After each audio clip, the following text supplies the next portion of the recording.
Baiklah saudaraku dimanapun Anda berada, sebelum menonton video saya, alangkah lebih baiknya Anda subscribe dulu dan bunyikan tombol lonceng ya, dan share, follow, like, dan komen ya. Untuk video kali ini tutorial kami seputaran tak ya, seputaran tak tak kendang dangdut original.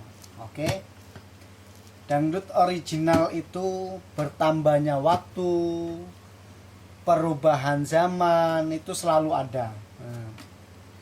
Jadi kita selalu ingin mengikuti zaman ke zaman. Baiklah. Di sini saya ingin berbagi sedikit pengalaman saya pribadi ya, mengenai tak. Kalau tak yang dulu itu iya kebanyakan masih pakai karet. Nah, ini boleh dilihat perbandingannya. Ini karet, nah, ini serbuk besi. Perbandingannya, kalau zaman dulu karet, dan zaman sekarang pun saya juga masih menggunakan karet ya. Ini karena kalau untuk koplo yang karet ini lebih kuat dan dia juga tidak gampang lepas lemnya. Tapi kalau yang serbuk besi ini, kalau untuk koplo, kalau kita mukulnya kasar atau kita boleh dibilang tuh terlalu kekuatan, dia dalamnya bisa lepas. Mungkin kalau pinggirnya tidak akan lepas karena di pinggirnya ini udah dilem pakai lem apa namanya, Alteco. Kalau dibilang tuh lem apa, lem setan gitu ya, maaf, lem setan gitu kan. Nah, ini pinggirnya udah dilem setan. Nah, makanya dia nggak bisa lepas. Tapi dalamnya yang lepas, dia yang kalah dalamnya itu yang lepas duluan. Nah, makanya kalau untuk dangdut dia mirip-mirip tabla, dia kebanyakan memakai tak serbuk besi. Ini ya, tak serbuk besi ini lem campur besi lah. Diaduk-aduk templok plok gitu kan. Enggak bercanda. Dia ditemplok plok gitu kan. Nah, jadilah serbuk besi. Entah idenya dulu siapa, kurang paham. Intinya mungkin mengikuti kendang-kendang seperti kendang India ya.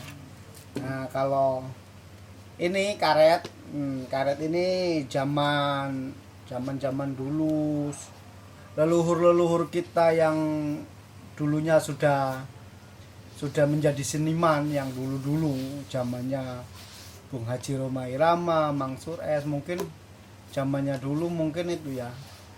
Zamannya dulu pakai karet ini udah naik daun. Nah, tapi saya juga tidak menghilangkan ciri khas zaman dulu. Walaupun pakai karet zaman dulu tetap saya pakai, karena pakai karet ini dia banyak kelebihannya dan keunggulannya dari karet ini. Saya seneng pakai karet ini. Keunggulannya, dia satu, nggak gampang rusak. Kedua, dia nggak gampang storing.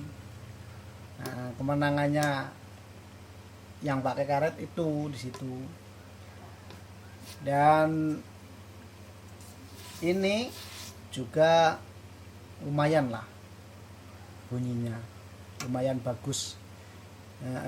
Untuk yang tabla ini bukan tabla ya, ini sahinya, sahi tabla itu aja. Kalau ini udah zaman sekarang lah, dia mengikuti pukulan tabla, dia mengikuti sejenis kayak kerutukan.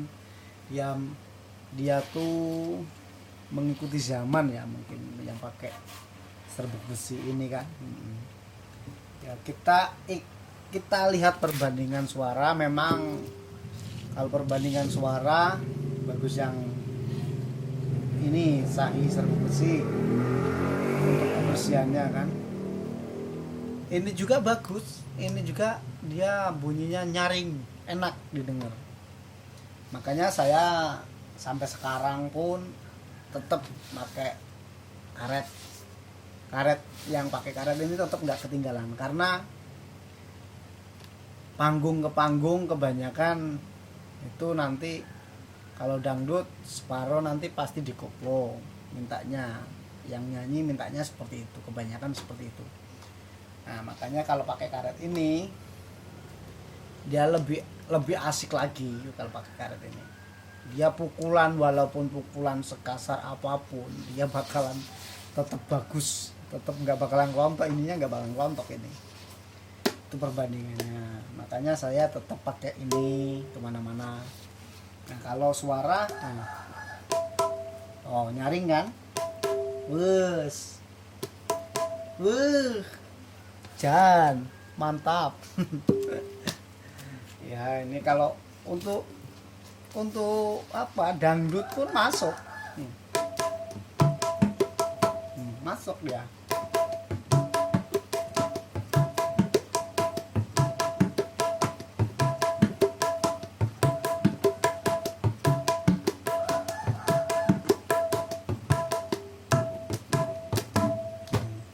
Untuk dangdut masuk, karena dari zaman dulu, dari zaman seniman-seniman leluhur kita itu pakai karet, gitu loh, pakai karet.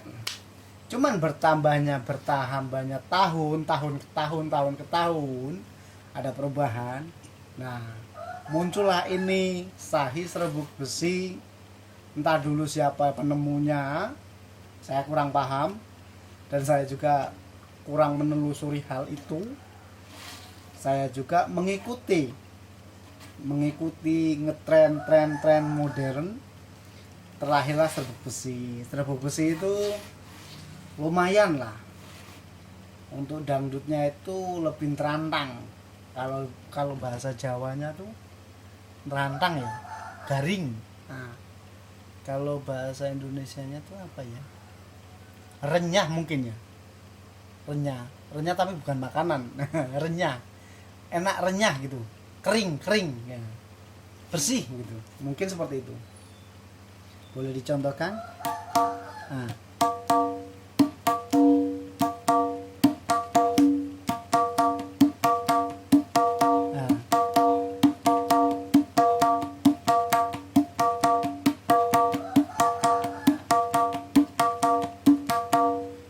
Nyaring, memang senyaring-nyaringnya kalau pakai ini. Makanya kalau orang seniman itu pasti kalau udah sering ke panggung pasti dia udah pakai serbuk besi. Kebanyakan udah pakai serbuk besi. Tapi orang kadang meninggalkan yang pakai karet. Tapi kalau saya, insya Allah saya ngejob kemana-mana seringnya pakai ini, yang pakai karet nih. Karena pakai karet ini dijamin nggak ada resiko di atas panggung. Yang kalau ini ada resiko dikit lah. Kalau kita mukulnya tidak hati-hati, ini serbuk besinya di dalam bisa lepas lemnya. Kalau yang ini apa ya dibilang, kalau dibilang tuh sampai tangannya ceplok, nah, tangannya mau lepas, tangannya sampai mau bengkak, ini nggak bakalan bisa lepas ini, karena ini lemnya kan lain, lemnya lem iPhone, beda sama ini lem serbuk besi ini lemnya lain, bukan seperti lem iPhone. Jadi lebih bagus lem iPhone ini. Lem iPhone ini kalau untuk karet dia lekatnya lebih dari lem yang ini, lem setan tadi. Ini lengketnya ke dalam gitu. Pokoknya sukses selalu buat para seniman kendang kes ya, kendang, seluruh kendang Indonesia. Intinya kita berkarya, mau pakai yang ini, mau pakai yang ini, sama saja. Intinya gimana cara kita bermainnya, kan gitu. Ini ya bagus ya, kalau saya pribadi sih dua-duanya lah, dua-duanya bagus semua. Yang ini juga bagus, yang ini juga bagus. Itu seputaran tak kendang dangdut original ya. Kalau zamannya dulu nenek moyang kita sering pakai ini tak, yang pakai karet ini. Karena yang pakai karet ini selain dia nyaman, dia nggak akan pernah lepas. Kalau nggak kita lepas sendiri, kita buka gitu, nggak bakalan lepas. Kalau yang ini ya pengalaman saya sih, ya mungkin apa saya yang kurang pinter cara bikinnya serbuk besi ini, apa lemnya yang kurang mahal. Kalau pakai ini saya 2 minggu ngejob, misalnya 1 minggu 4 panggung, berarti kalau 2 minggu itu 8 panggung. Ini pasti jebol, ini pasti lepas dalamnya, yang pinggirnya belum lepas, dalamnya sini udah lepas, nggak lempel lagi ke serbuk, ke apa namanya, mikanya, ke mikanya. Jadi kalau dipukul itu kadang ya udah nggak enak lagi kan. Jadi saya lepas, saya ganti lagi, boros saya kalau pakai ini. Tapi kalau pakai ini sampai petil tangan saya, sampai bengkak ini tangan saya, nggak bakalan jebol ini, nggak bakalan lepas sendiri. Kalau nggak kita buka gitu nggak bakalan lepas. Itu perbedaannya. Itu sedikit pengalaman dari saya seputar tak dangdut ya. Ya, bila mana ada kata-kata saya yang kurang berkenan, mohon dimaafkan, karena manusia tidak luput dari kesalahan, dari ucapan. Ya, wabillahi taufiq wal hidayah. Wassalamualaikum warahmatullahi wabarakatuh.